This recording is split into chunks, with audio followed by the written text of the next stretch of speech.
Assalamualaikum warahmatullahi wabarakatuh. Selamat sore Mas dan teman-teman semuanya. Perkenalkan, nama saya Afifan Rulisan dengan NIM G0024001 SGDA1 dengan asisten labnya Mbak Rada. Nah, pada kesempatan kali ini saya akan melanjutkan laporan praktikum anatomi di pertanyaan yang ketiga. Kita langsung aja. Pertanyaannya adalah anatomi ren dan vaskularisasi serta inervasinya.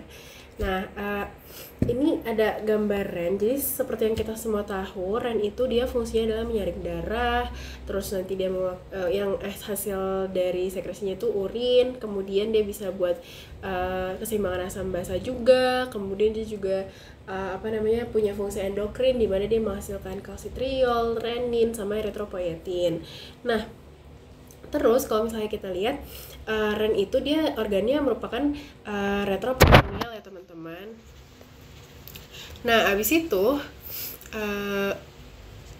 jadi dia agak di belakang gitu. Kalau misalnya pemeriksaan juga kan dia agak-agak tangannya harus masuk dulu nih ke bagian belakang, terus bantu ngangkat gitu kan, biar rennya itu bisa bisa ditekan dari depan gitu.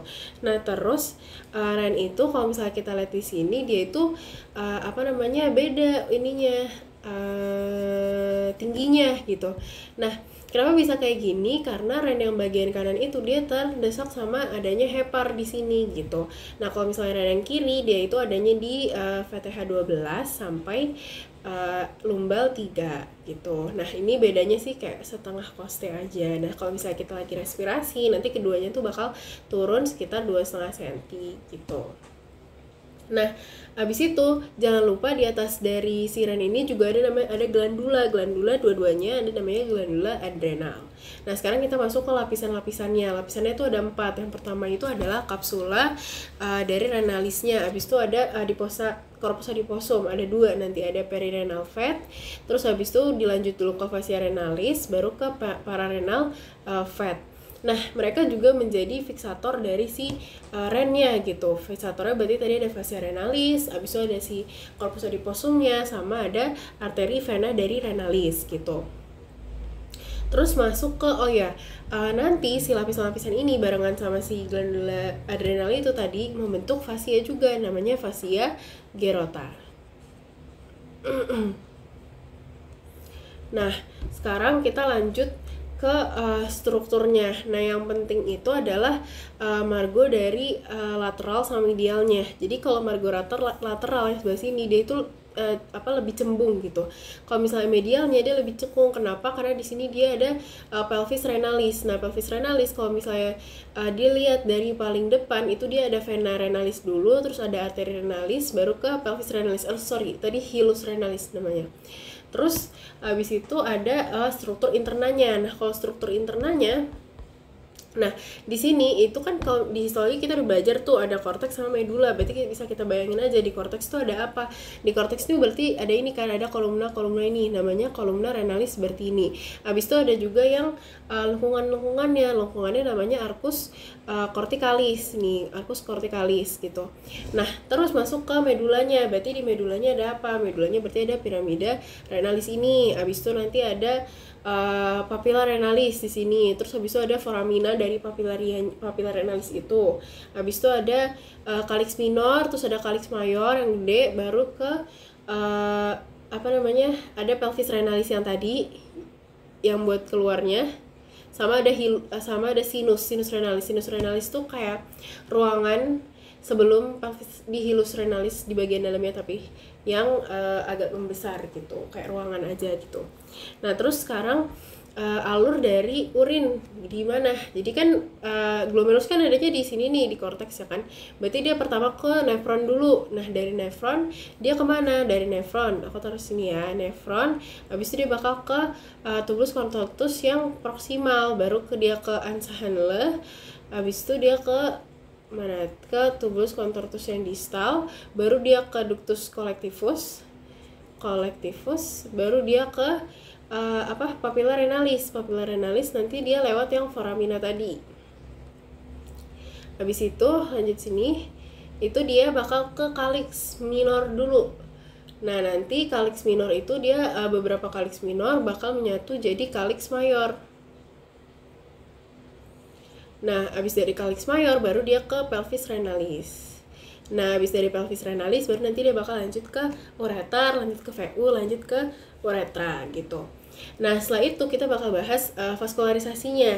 Nah, ini ada alurnya, jadi bisa dihafalinnya sambil ngebayangin si strukturnya juga gitu. Jadi vaskularisasi pertama kita bahas arteri dulu. Arterinya dari mana? Arteri aorta abdominalis. Nah, arteri aorta abdominalis dia bakal masukkan ke sini kan, ke arteri renalis. Nah, arteri renalis nanti dia tuh ada renalis dextra sinistra ya, dua-duanya gitu. Terus nanti dia ada namanya arteri segmentalis, atau dia ke ramus anterior sama posterior gitu. Terus ya kalau nggak salah. Terus habis itu dia bakal masuk ke piramida renalis ini kan. Nah, piramida renalis ini nanti namanya arteri lobaris. Habis itu arteri lobaris tadi, abis itu dia bakal ke kolumnanya, itu nanti namanya arteri interlobaris, baru dia bakal ke basisnya kan, nanti namanya arteri arcuata. Nah, udah di basis dia berarti udah dekat sama korteks. Nah, baru dia masuk ke korteks. Kalau di korteksnya nanti namanya arteri interlobularis. Nah, di korteks itu ada apa? Ada glomerulus, berarti dia bakal ke arteri aferen dari glomeruli tadi, terus baru ke glomerulus, baru ke arteri eferennya glomerulus, baru ke arteri namanya arteri recta.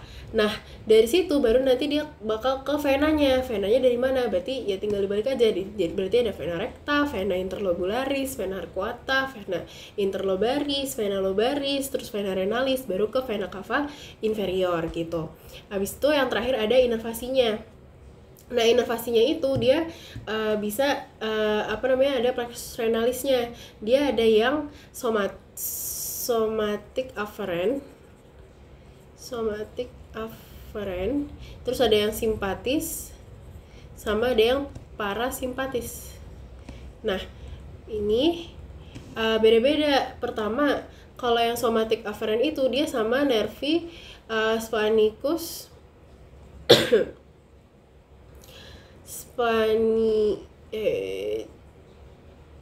bener nggak sih, thoracic. Nah, ini yang somatic afferentnya. Terus kalau yang simpatis dia nervus sphanicus majus sama nervus sphanicus minus. Terus kalau misalnya yang parasimpatis dia sama nervus vagus.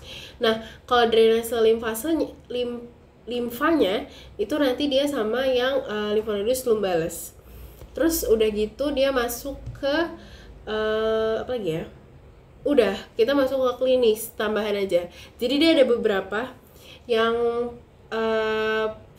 yang pernah disebut itu ada rhentosis. Rhentosis itu adalah ketika renanya itu turun. Nah, itu kenapa bisa kayak gitu? Jadi tadi kan ada corpus adiposum kan, ada perirenal, ada pararenal fat.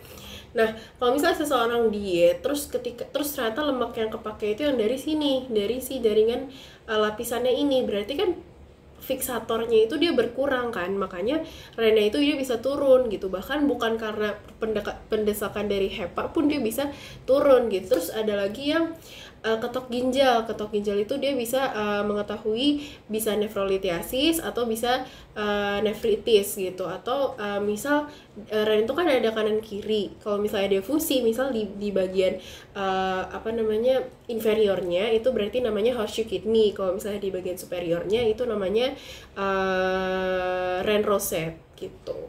Mungkin segitu aja untuk soal nomor 3. Kurang lebihnya mohon maaf. Wassalamualaikum warahmatullahi wabarakatuh. Semoga bermanfaat.